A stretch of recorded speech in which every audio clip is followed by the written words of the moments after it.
বন্ধুসকল এটি নতুন এটা ভিডিঅ'লৈ আপোনালোকক স্বাগতম জনাইছোঁ। আজি মই উপস্থিত আছোঁ নুমলীগড়ত।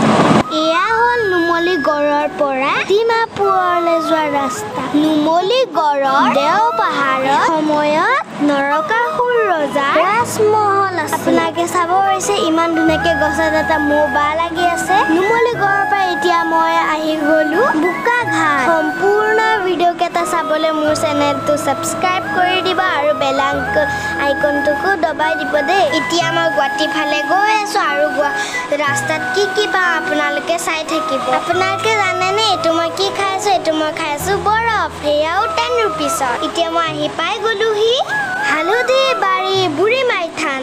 যদিও সকলোৱে বুঢ়ী আই থান বুলি কয়, প্ৰকৃত নাম কিন্তু বুঢ়ীমাই থান। সেই ৰাস্তা দি যোৱা প্ৰতিজন পথচাৰীয়ে সন্মানে সেই ঠাইত গাড়ী ৰাখি সেৱা কৰি পেলাই পুনৰ যাত্ৰা আৰম্ভ কৰে।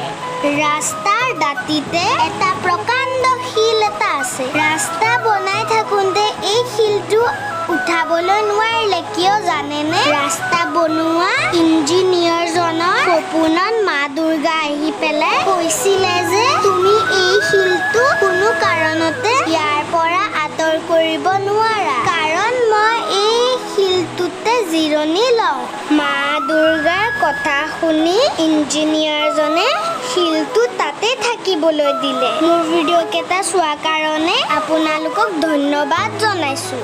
মোৰ ভিডিঅ'খিনি লাইক কমেণ্ট কিয় নকৰে? মোক বেয়া পায় নেকি? মই ইমান কষ্ট কৰি পেলাই ভিডিঅ' বনাওঁ। যদি ভাল পায় তেতিয়াহ'লে লাইক আৰু কমেণ্ট কৰিব দেই।